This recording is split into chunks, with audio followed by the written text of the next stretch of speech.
La oscuridad ha, ha visto cómo vamos evolucionando, estudian eso constantemente, siempre están viendo qué es lo que escribimos, qué es lo que pensamos, qué opinamos, qué es lo que nos gusta.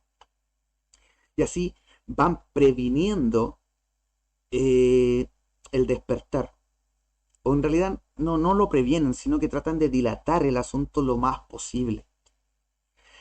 Y para poder evitar que despertemos masivamente, diseñaron una estructura de dogma que sigue en evolución, así que dudo que pueda agarrarle todas las aristas que tiene, pero voy a tratar de atacar los sofismos más usados, y el objetivo de esto es hacer que la gente crea que está despierta, a través de absolutismos vacíos que que te dan la creencia de que estás despierto, pero no lo puedes aplicar de ninguna forma.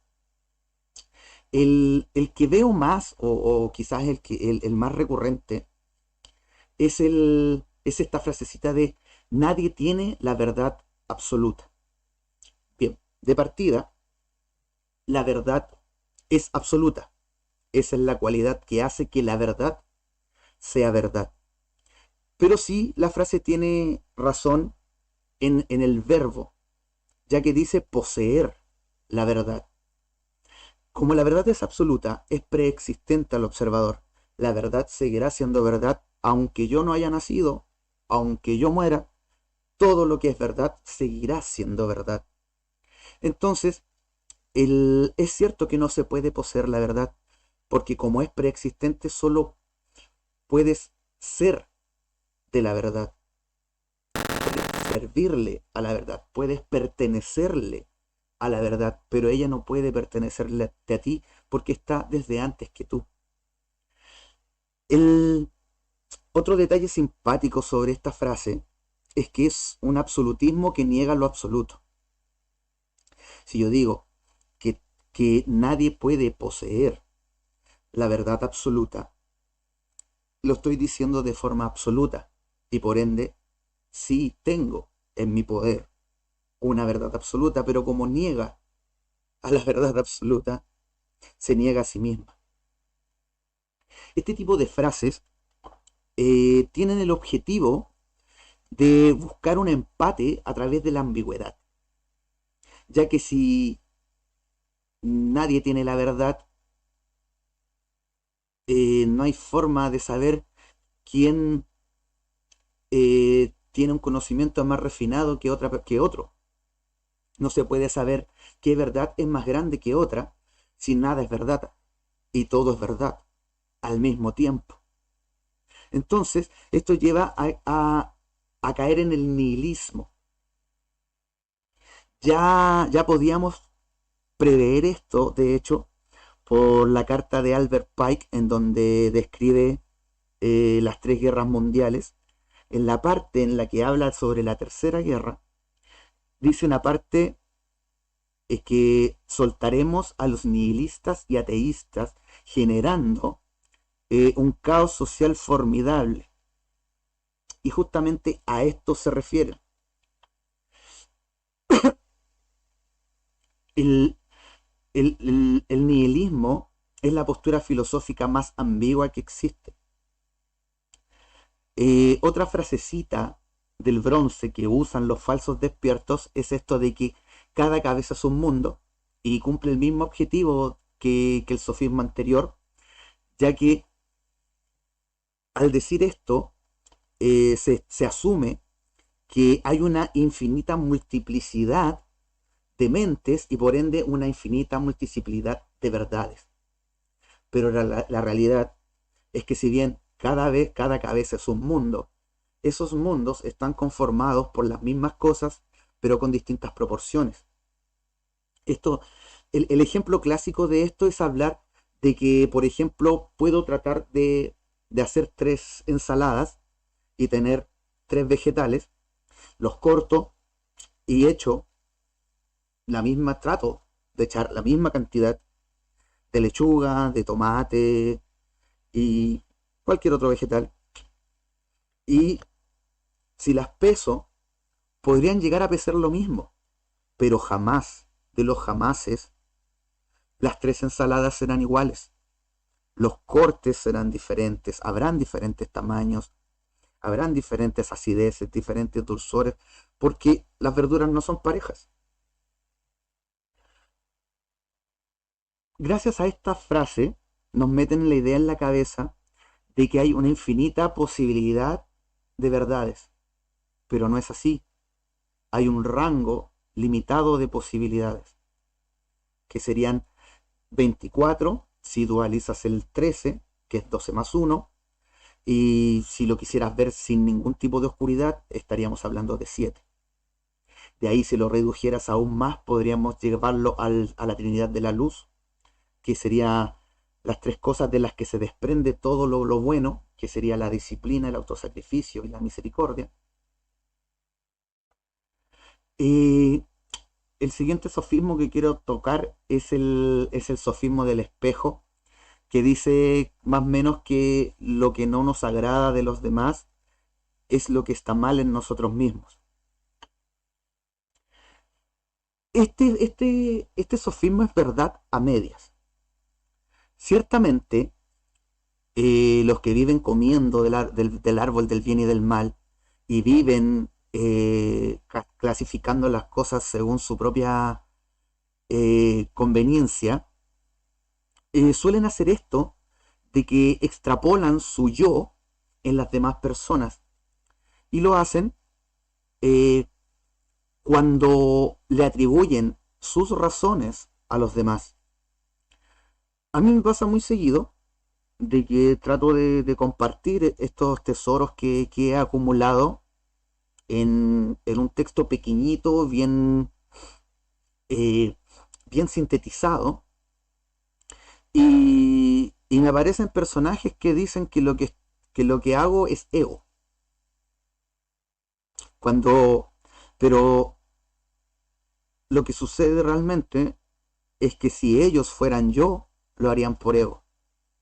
Entonces, si vives extrapolándote a ti mismo en los demás, si vives atribuyéndoles tus razones a los demás, solo verás lo peor de ti mismo en las demás personas. Y es cierto, el esofismo del espejo funciona así. Pero ¿qué pasa con los despiertos? ¿Qué pasa con los que no usan la conveniencia como parámetro, sino que usan como parámetro la coherencia con el orden? Para ellos son importantísimas las cualidades, las virtudes que lo llevaron a poder vivir de esa forma. Entonces, cuando ves a alguien deshonesto, a alguien desleal, a alguien cobarde, a alguien caprichoso, a alguien vanidoso, pues sí, genera molestia.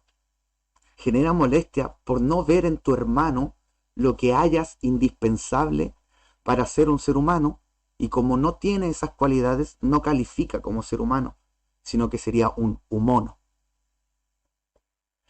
Que tendría relación a la forma en la que saludo en todos los videos, en donde digo saludos humanos bellos y a los demás también.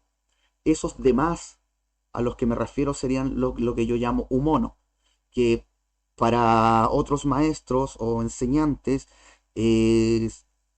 por ejemplo, Buda les llamaba durmientes, Jesús les llamaba muertos de espíritu, en, en el rosacrucismo les llaman bestias, en, en el hermetismo les llaman cerdos, y es básicamente porque los que viven a través de las primeras tres conciencias funcionan con más instinto que intelecto, y los que funcionan por el alto ser funcionan por más intelecto que instinto.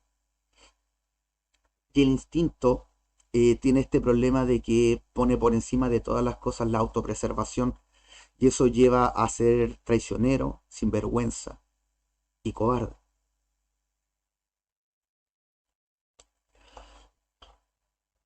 Eh, el siguiente sofismo que quiero tocar quizás es este reflejo que tienen los falsos despiertos de decir de que respeten las creencias de los demás, donde entramos a un tema de ingeniería lingüística con los comodines que se utilizan hoy en día, que son el respeto, la tolerancia y la humildad. El respeto viene del concepto respectare del griego, que significaría volver a mirar. Cuando tú le dices, oye, respeto a otra persona, le estás pidiendo que vuelva a mirar en busca de algo admirable en aquello a lo que se le está faltando el respeto. ¿Qué es faltar el respeto? Pues es no hacer una deferencia frente a algo, es no tratarlo con un cuidado diferente. Esto significa que el respeto no es preexistente. Y ahí entramos a un tema que tiene que ver con las etiquetas. La etiqueta de jefe, el profe, el padre, el presidente, el político, el ministro, el juez, el policía, donde se nos exige respeto por los que llevan esos títulos, pero el respeto surge de lo que es admirable. Si algo no es admirable, simplemente no merece respeto. Y por ende, tampoco el respeto puede existir desde antes de la acción. Aquí también se nos mezcla el tema de la opinión. Eh, no hay ninguna razón real para respetar la opinión de los demás a menos de que esa opinión sea admirable. Lo que sí debemos respetar es el derecho a opinar, que es muy diferente a lo que contiene la opinión. Y allí es donde también nos engañan. Eh, Respecto al concepto de la humildad es la voluntad de tener claro cuáles son tus propios límites. Pero límites referente a qué. Estos límites tienen que ver con qué tan malo puedes llegar a ser o qué tan bueno puedes llegar a ser. Qué tan incoherente con el orden puedes ser o qué tan coherente con el orden puedes ser. El que conoce esos límites se conoce a sí mismos, a sí mismo. Si a ti te molestan los límites de otro, no es ese otro al que le falta humildad, es a ti. A ti te está molestando ver a alguien que tiene unos límites superiores a los tuyos. Es a ti al que le falta humildad. Pero, como es un comodín, hoy actualmente se está usando como un baja la cabeza o un finge que eres menos de lo que eres, donde, por supuesto, estarían exigiéndonos mentirnos a nosotros mismos y a los demás, para no dañar el ego de los demás, lo que es ridículo. Sé que tratar algo de ridículo es falacia del ridículo, pero en este caso no estoy refutando algo, sino que simplemente estoy opinando. Eh, Respeto, humildad, tolerancia. Eh, el límite de la tolerancia es el daño a terceros. La forma sencilla de entender esto quizás es con el orden del 4 aplicado a la sexualidad. Lápiz. ¿Dónde lo dejé? Ops. Se me perdió el lápiz. Otro lápiz. En el orden del 4 está lo lleno, lo casi lleno, lo casi vacío y lo vacío. El- la tolerancia tiene que ver con este aspecto, con lo casi vacío. En lo que es sexualidad, el 9 sería la heterosexualidad, ya que los dos polos generan nueva vida. Lo casi lleno sería lo que posee la misma condición que el 9, pero no genera vida, que sería prácticas como la homosexualidad, prácticas como el sadomasoquismo. eh, en, en resumen, el nivel de lo casi lleno en respecto al tema de la sexualidad se refiere a todas esas prácticas que no engendran, pero en que ambos participantes, o más participantes, por cómo va la cosa, están de acuerdo en participar. No estás pasando por encima de nadie. Aquí no estás pasando por encima de nadie. Aquí, en lo casi vacío, solo un integrante obtiene lo que quiere. Y aquí estaríamos hablando de cosas como la pedofilia, cosas como la zoofilia, ya que los niños ni los animales quieren tener sexo contigo. La dendrofilia, ya que una planta tampoco quiere tener sexo contigo. Y en ese caso estarías pasando por encima de los demás. Sería lo casi vacío.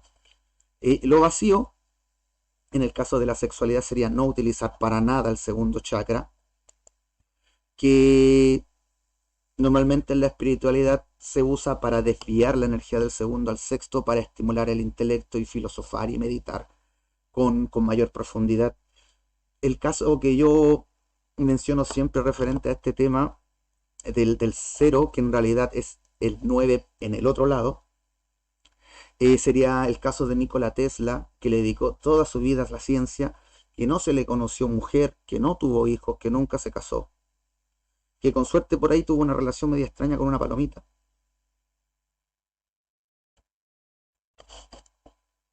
Eh, Tolerancia estábamos hablando, y el sofisma en particular era creencia versus investigación. Eh, Cuando te dicen que respeten la creencia de los demás,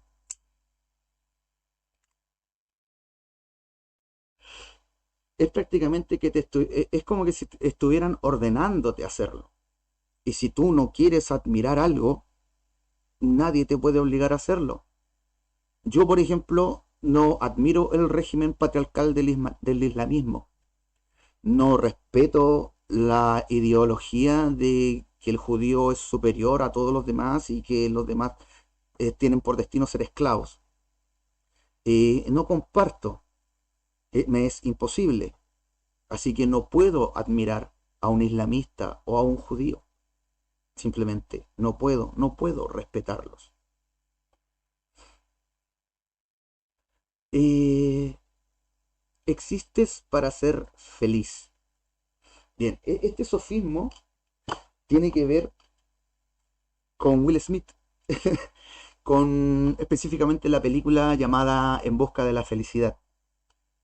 En esta película nos programan, nos, nos domestican con la idea de que la felicidad es el momento del logro, es el momento, es ese segundo en el que te sientes triunfador. Si lo transportamos a otro ámbito de la existencia, esta idea es aplicable a la gente que sufre el mal de Diógenes. La gente que acumula, la gente que colecciona y que compra muchísimas cosas, lo hace por la emoción de obtener lo que compra. Y esa emoción dura el segundo en que llega a tus manos el objeto, lo dejas en donde quieras dejarlo y de allí pasas al siguiente. Es un juego similar al creer que se es feliz porque se ríe todo el día. Hay distancia entre sonreír y reír. La realidad es que no existimos para ser felices, estamos aquí para crecer, existimos para evolucionar, para estar en la constante actualización. La felicidad, por terminar en dat, es una forma de la voluntad y todas las formas de la voluntad las podemos decidir. Podemos decidir ser felices. ¿Qué es realmente la felicidad? Pues es la capacidad de la voluntad de agradecer lo que eres y lo que tienes en el ahora. El siguiente sofismo sería quizás el del sabio calla. La frase completa dice: el sabio calla cuando no puede embellecer el silencio. Este sofismo fue acortado a la mitad y fue dejado solo en el sabio calla, básicamente para crear la ilusión de que se es más inteligente o más sabio por no responder. Muchas veces sucede que refuto de una forma relativamente sencilla el argumento de alguien más y, y te ponen esto del sabio calla y se van como si fueran los ganadores, como si estuvieran compitiendo y hubieran ganado, cuando en realidad lo único que están haciendo es huir. Por lo que realmente esto de lo del sabio calla es parte de lo que conocemos como disonancia cognitiva.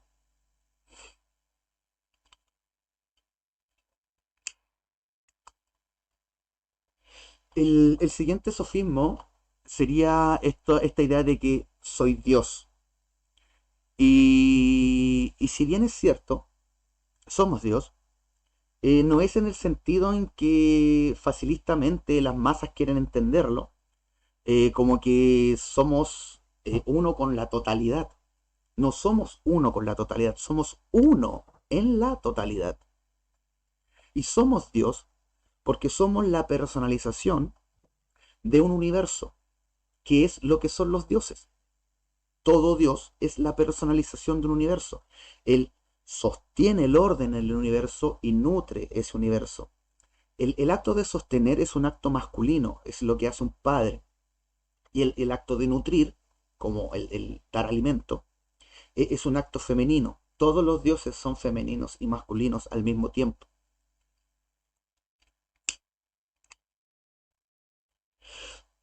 En nuestro caso, somos dioses masculinos para la vida que llevamos dentro.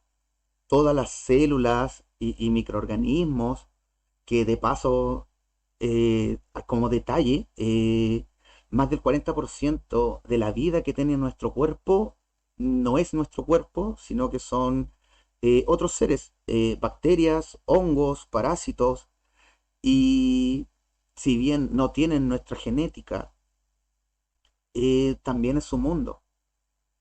Y, y lo correcto es mantener un equilibrio sano para todos.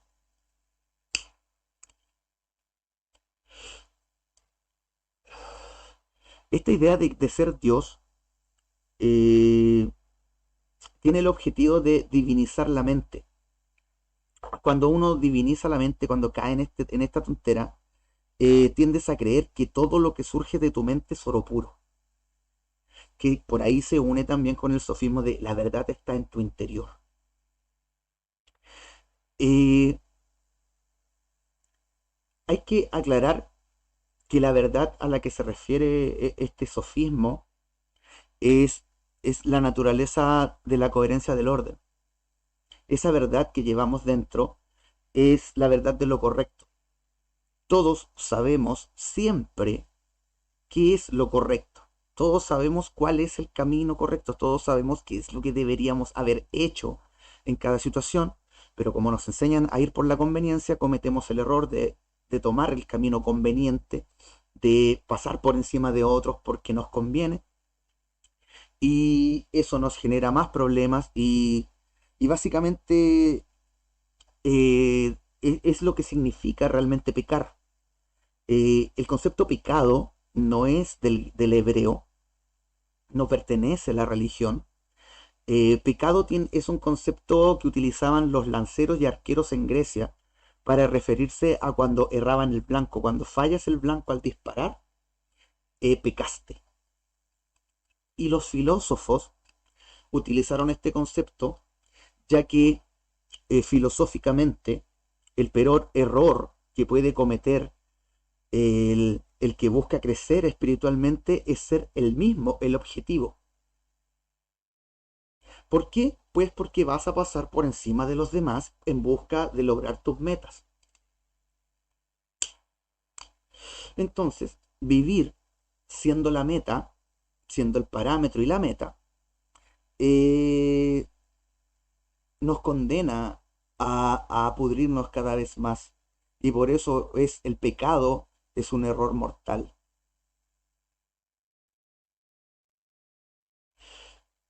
Eh, Esto de la verdad en el interior, como les explicaba, tiene que ver con el conocimiento de lo que es correcto, ya que no puedo llegar y preguntarle a alguien, por ejemplo, eh, la fórmula química de un aminoácido.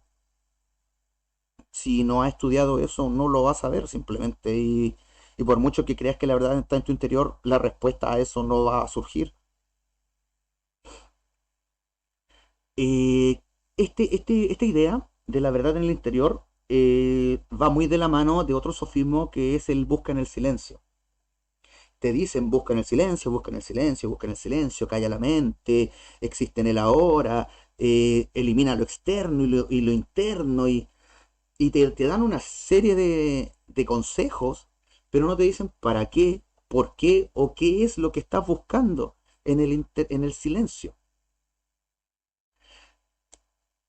Lo que, bueno, cuando callas la mente, lo único que queda es la presencia que eres, la presencia eterna del verbo, el yo soy. Yo soy algo que existe, es lo único que queda.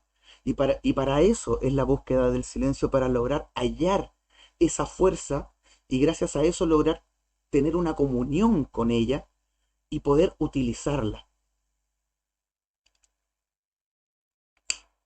que es donde entra el tema del pranayama, que es el tema de la correcta respiración, ya que la respiración es reflejo del fenómeno natural del latido que posee todo lo que existe, ya que todo tiene una frecuencia, todo está latiendo, donde la frecuencia es la velocidad del latido.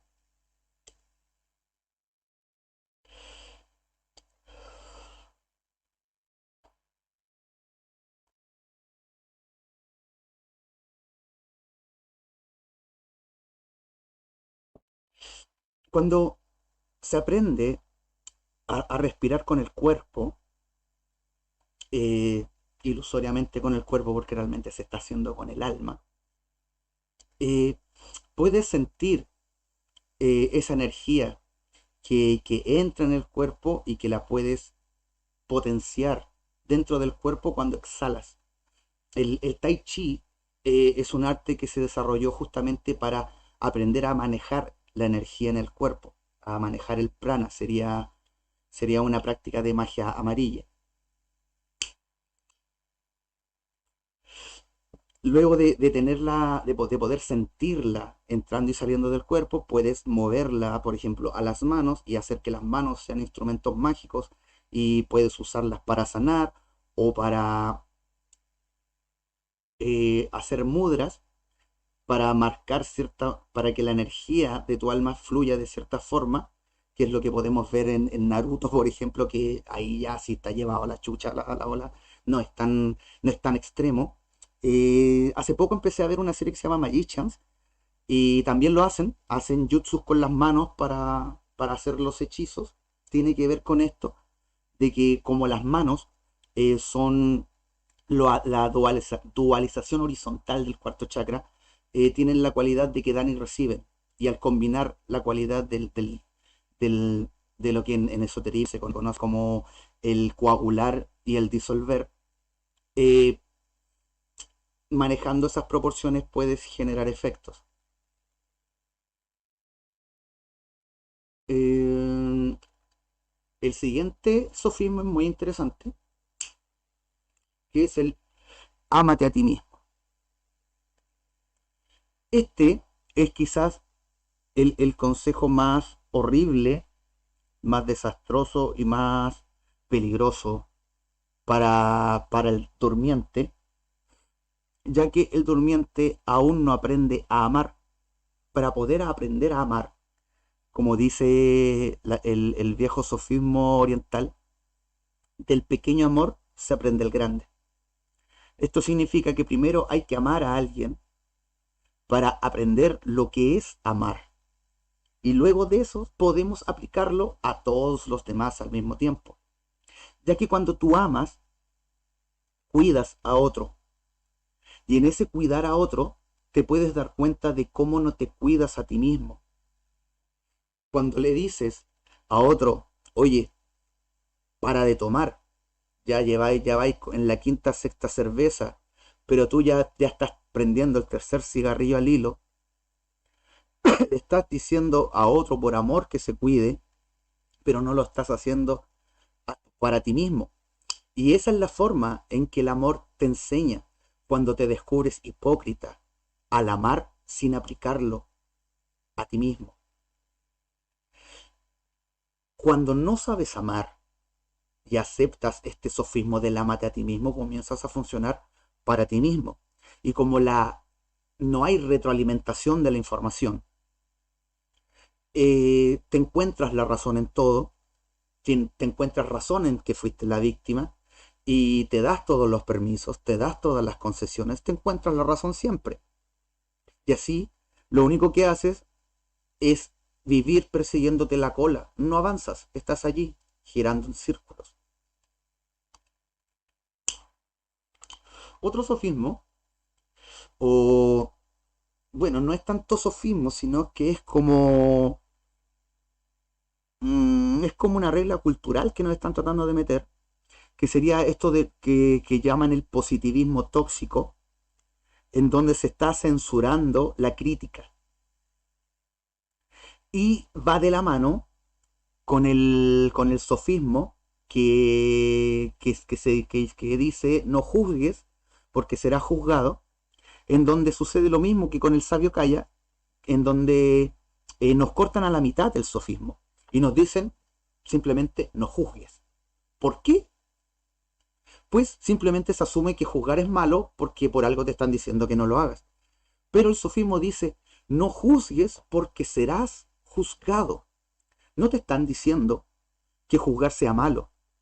Te están diciendo que si vas a criticar, que si vas a juzgar, que si vas a poner sobre la mesa los detalles negativos, erróneos, o manipulaciones o distorsiones que hay dentro de un conocimiento, debes tener el valor de recibir críticas de vuelta, porque los programados, porque los falsos despiertos van a defender aquello que tú estás desgranando. ¿Por qué? Porque el falso durmiente, porque el falso despierto tiene la tonta costumbre de creer que lo que cree es el mismo. Entonces, cuando tú atacas su creencia, lo estás atacando a él. No es conocimiento lo que estás enfrentando. Ellos asumen que es personal. Y necesitan que estés equivocado. Lo necesitan imperiosamente. Porque si no estás equivocado, son ellos los que están equivocados. Y para el ego eso es imposible. Así que chicos, juzguen, critiquen, pregunten, desafíen con una buena pregunta y tengan el valor de recibir las críticas de vuelta, porque el valor es la primer piedra espiritual. El siguiente sofismo que quiero tocar sería el vive y deja vivir. Este sofismo nos ordena ser indiferentes. Si yo veo que un ser querido, que bueno, que en mi caso es irrelevante si es cercano a mí o no, para mí todas las personas valen el esfuerzo. Eh, si yo veo que una persona va caminando a un barranco por respetar esta regla del vive y deja vivir, debería dejarlo caer. Pero no hay amor en dejar que caiga al vacío. Hay amor en advertirle de que está caminando hacia el abismo. No lo estás agarrando, no lo estás tirando para atrás, no lo estás deteniendo. No estás evitando que viva lo que quiere vivir. Solo le estás avisando que el camino que está recorriendo no, no va en subida, sino que va en bajada. Nadie puede vivir por nosotros. Nadie puede obligarnos a aceptar nada. Que es allí entramos a otro sofismo, que es esto de que de pronto te dicen que quieres obligar a los demás a aceptar tu verdad. Exponer lo que yo pienso o entiendo a otros es regalarles lo que llevo dentro. Si los otros quieren tomarlo o no tomarlo, es decisión de ellos. No puedes obligar a nadie.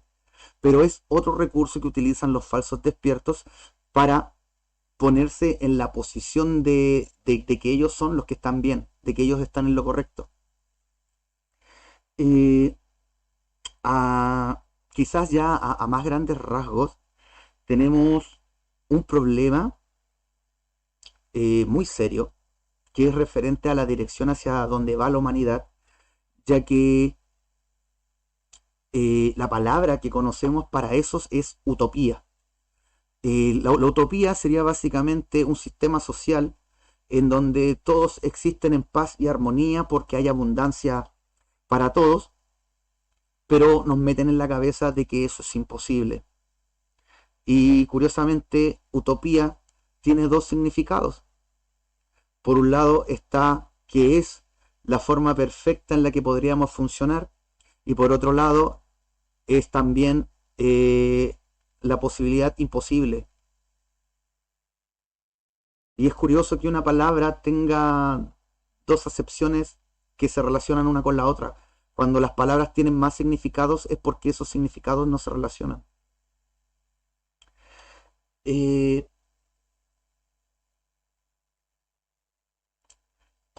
el tema de cómo debería vivir el ser humano tiene mucho que ver con la ambición de unos pocos que no nos permiten implementar las soluciones permanentes. Nos dicen que la solución de todo el asunto es hacer que la gente tenga más dinero en el bolsillo. Y nos venden ese cuento a más no poder. Y por eso se necesitan más empleo, y se necesita inversión, y se necesita inyección de capital, y bla, bla, bla, bla, bla, bla. Pero como todo es dual, no es ese el único camino. Si bien es cierto que un mayor poder adquisitivo haría que las personas vivieran un poquito mejor, también está la opción de hacer que el costo de la vida baje. Y de esa forma, el dinero, el dinero en el bolsillo rendiría más. Si yo tengo 10 lucas en el bolsillo y gracias a los movimientos del gobierno esas 10 lucas equivalen a 15 lucas, es lo mismo a que yo recibiera 5 lucas más de sueldo.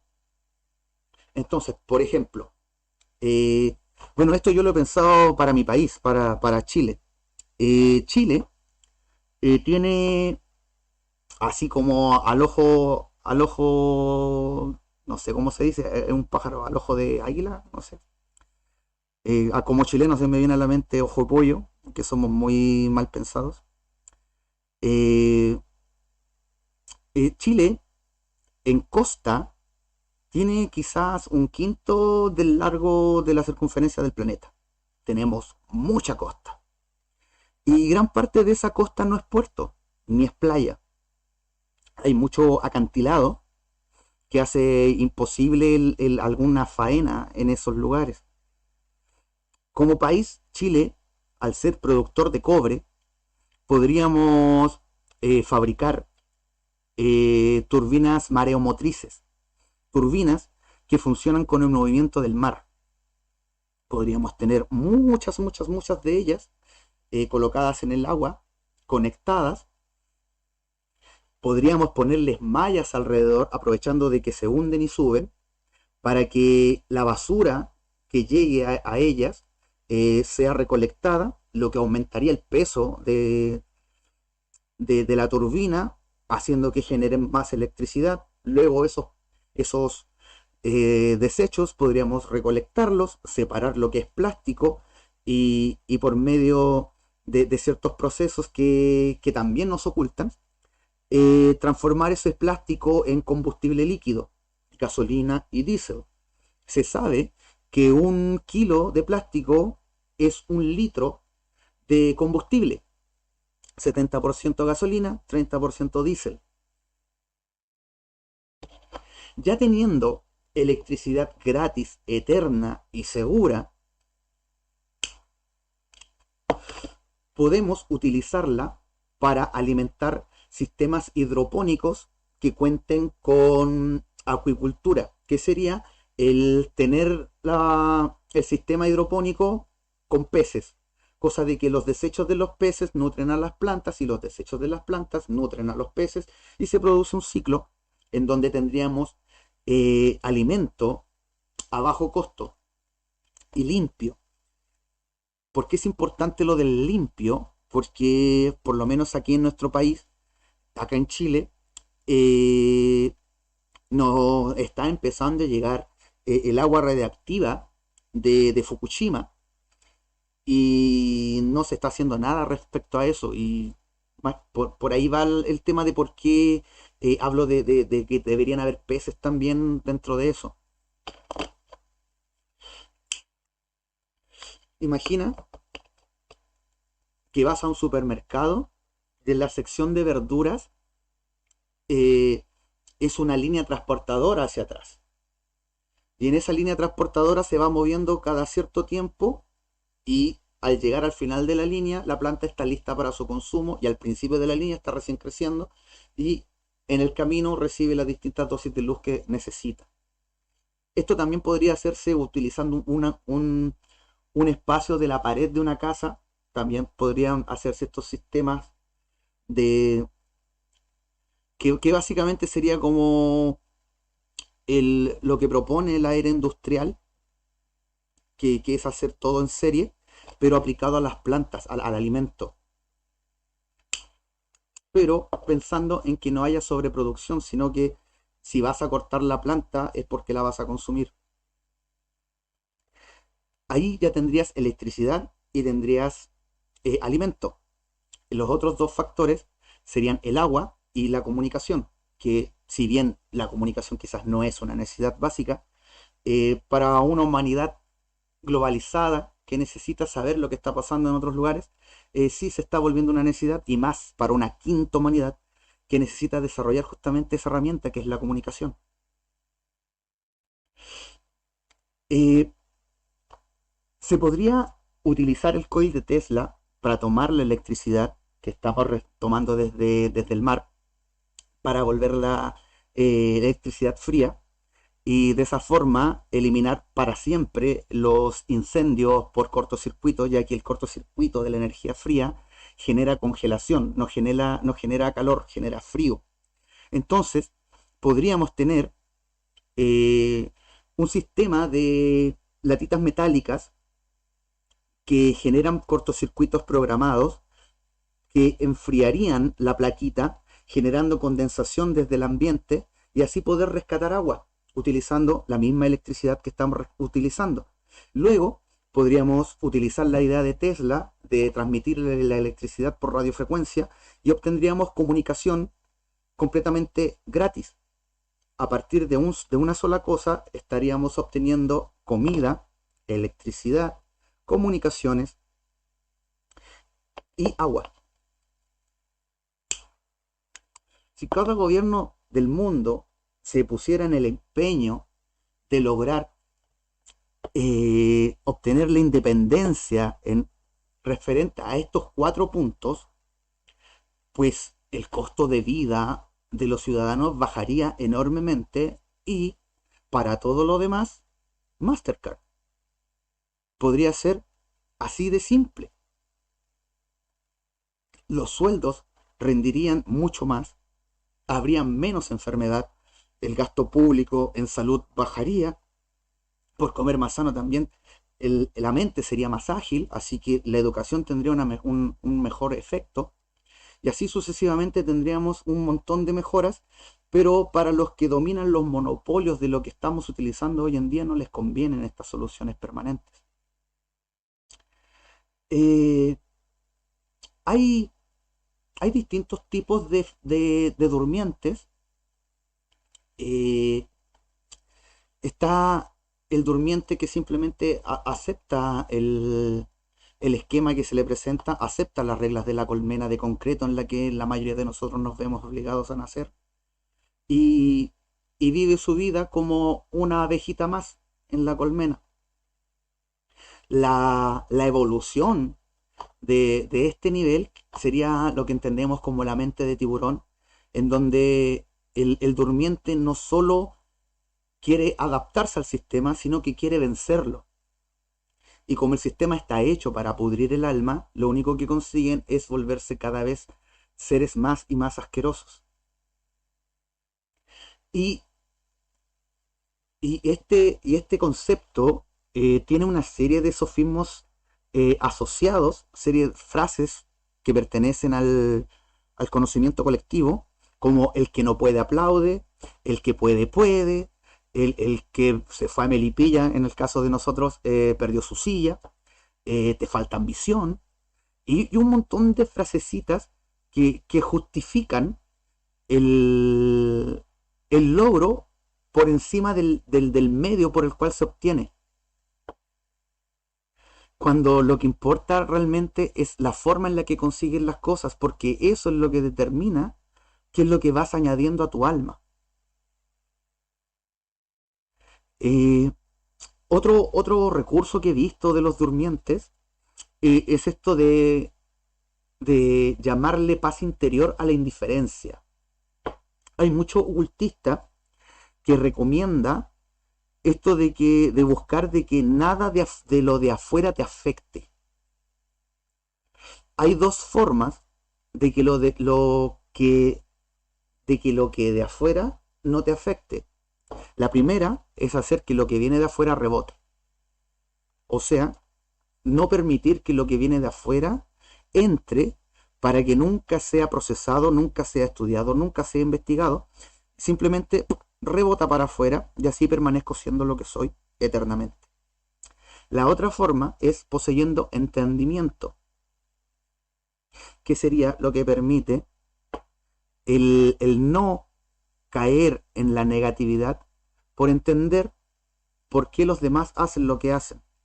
Que básicamente podríamos graficarlo, por ejemplo, en la idea de cuando llega un perro y nos muerde y no nos enojamos con el perro porque entendemos que esa es la naturaleza del perro, entendemos que es un animal y que eso podía pasar.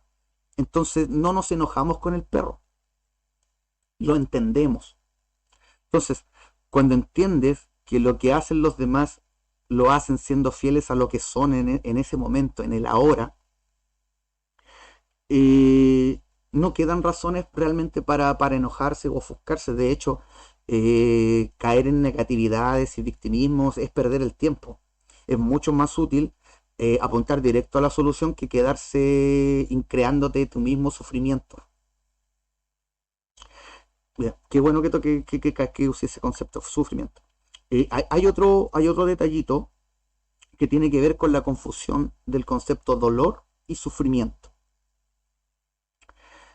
Eh, el dolor es un mecanismo de defensa que nos señala límites.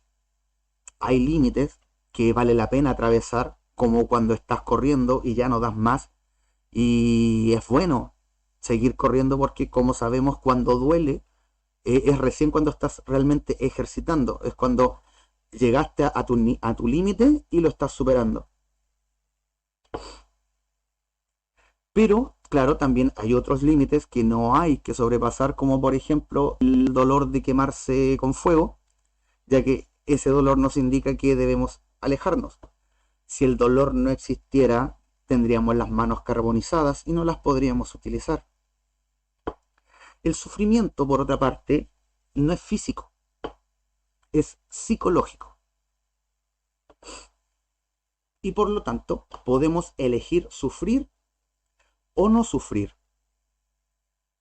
El ejemplo clásico que utilizo para esto es que, por ejemplo, yo podría llegar y cortarte un brazo y te va a doler. Pero cuánto tiempo tú sigas sufriendo porque te falta un brazo es plenamente responsabilidad tuya. Es tu decisión cuánto tiempo decides sufrir por algo. ¿Cuánto tiempo sufres? Eh, esta batería de sofismos que he tratado de enumerar, que probablemente se me estén escapando muchos por ahí por allá, eh, provienen más que nada de de las distintas doctrinas que se hacen llamar Gnosis.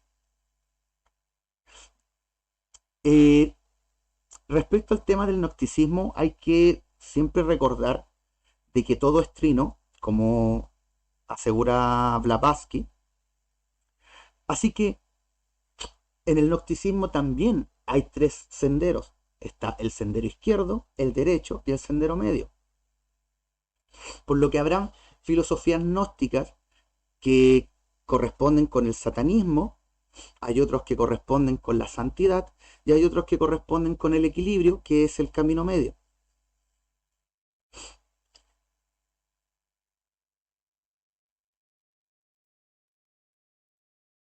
Eh, por ejemplo, los samaelianos.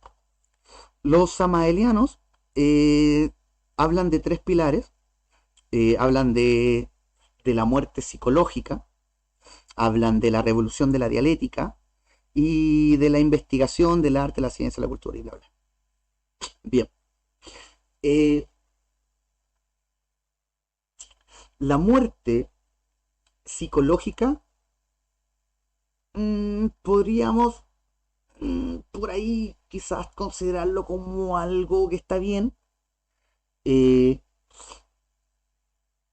Técnicamente hablando, la velocidad con la que percibimos el tiempo es reflejo de nuestra velocidad de procesamiento de la información.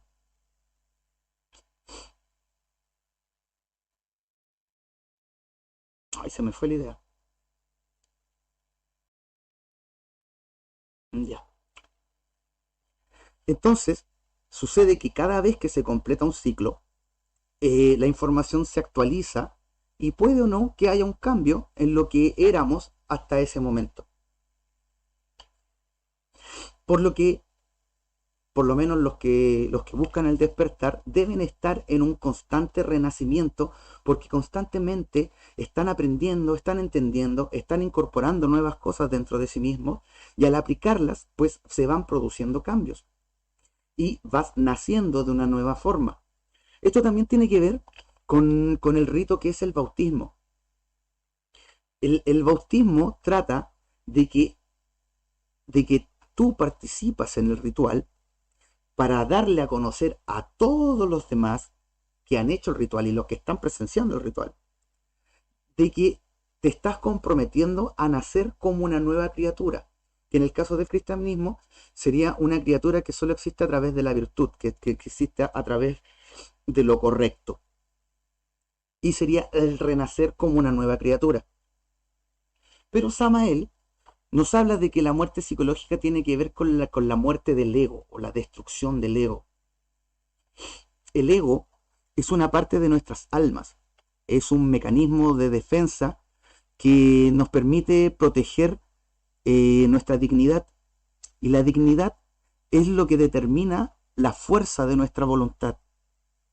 Si no posees dignidad sobre ti mismo, no vas a hacer valer tu persona y otros van a pasar por encima de ti, que es el caso de las personas con baja autoestima.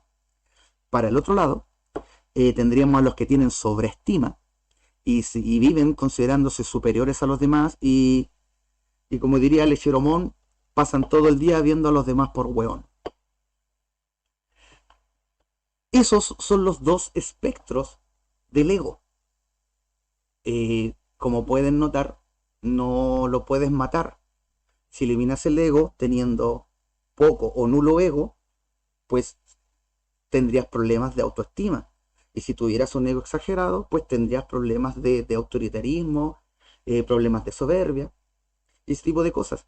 Pero si existes en un equilibrio en eso, si tu autopercepción es real porque es reflejo de lo que generan tus actos en el mundo, tienes un valor real y tu ego, y por ende un ego sano, que no necesita vivir defendiéndose para seguir siendo lo mismo. Porque tú sabes, porque tú entiendes que está bien lo que eres. Lo que está mal es lo que necesita protección porque eso sí requiere cambio. El segundo tema de los samaelianos es esto de la revolución de la dialéctica. La dialéctica es el proceso de crecimiento del conocimiento a través de la interacción, en donde probablemente la forma más sublime de dialéctica sea el debate. El arte, el hermoso y fino arte del debate que como enseñante amo. Eh, los samaelianos dicen ser parte de la revolución de la dialéctica, pero funcionan desde un dogma aprendido y repetido al calco, letra por letra. Yo no sabría decir las veces que he visto, o en realidad que he leído, las mismas exactas palabras de quizás unas, a esta altura deben ser quizás unas 600, 700 personas quizás, que dicen exactamente lo mismo. No hay dialética si estás repitiendo un discurso aprendido. La dialéctica es desarmar el discurso y analizarlo, hacerlo crecer por hallar nuevas aristas. Eso es real dialéctica. Lo que hacen los samelianos no lo es simplemente programación dogmática. Eh, Otro problema que han alimentado, de hecho llevan mucho tiempo alimentando esto, que es el pensamiento limítrofe, que sería la incapacidad de ver los términos medios que existen entre los absolutos. Y esto lleva a que, como los falsos durmientes creen ser el blanco, lo que no calza con lo que ellos consideran blanco es automáticamente negro. Y al no poder ver los matices, no vas a poder jamás encontrar la verdad que yace en el lugar en donde los polos nacen, ya que la verdad es afín a ambos polos. El objetivo principal de todo esto es, como les decía al principio, el que no veamos el orden. El tenernos bajo un pensamiento nihilista, apoyado desde la idea de la tolerancia, ya que la tolerancia es, lo que, es la idea que permitiría que todos tengan la ideología que ellos quieran tener, y eso no tiene nada de malo, pero hay ideologías que hacen daño a terceros, y esas no deberían ser toleradas.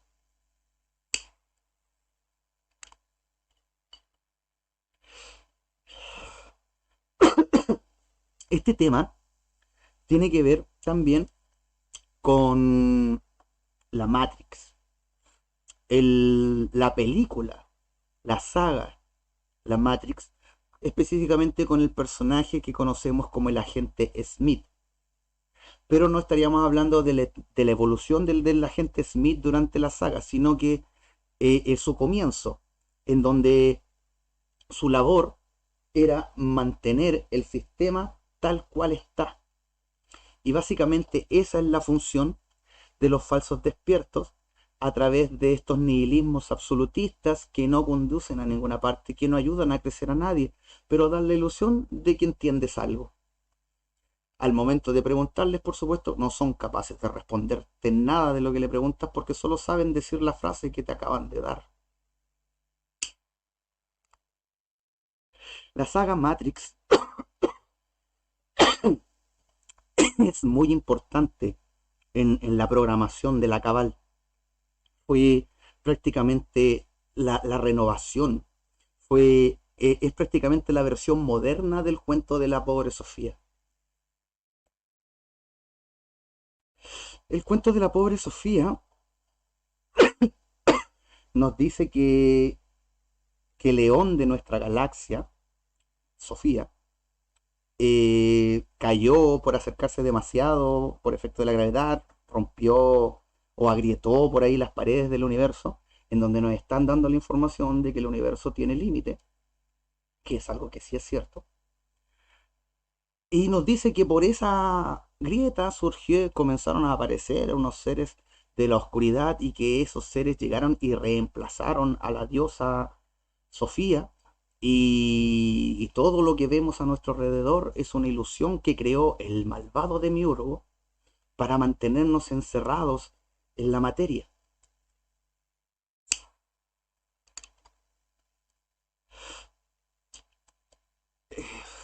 Lo primero sería que la conciencia surge de la interacción de lo que se expande y de lo que se contrae.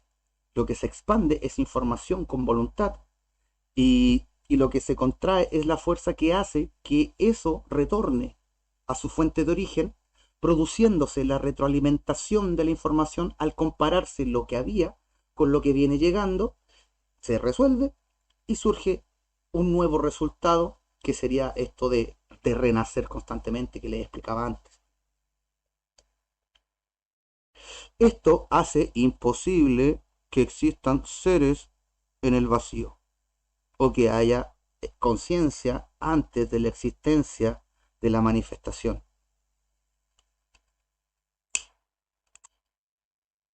Con este simple conocimiento se cae el cuento de la pobre Sofía, se cae el Evangelio de Not, el que llaman el Evangelio vampírico, que si uno lo lee, te habla de toda una estructura que había en el vacío antes de que surgiera la manifestación. Y es cierto que existe esa estructura en el vacío, pero no existió todo el tiempo que el vacío fue vacío.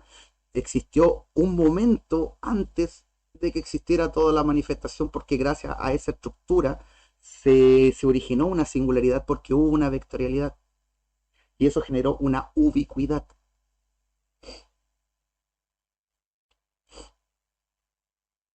Eh, Creo que básicamente es eso lo que les podría aportar para el tema. Cuídense de no caer en el uso de este armamento nihilista que solo sirve para buscar empate. A través del empate no se crece perdiendo o ganando. Empatando jamás vas a crecer, empatando estás persiguiéndote la cola. Eh, bueno, gracias por tu tiempo, gracias por suscribirte, gracias por compartir, y gracias chicos, gracias humanos bellos. Hasta la próxima.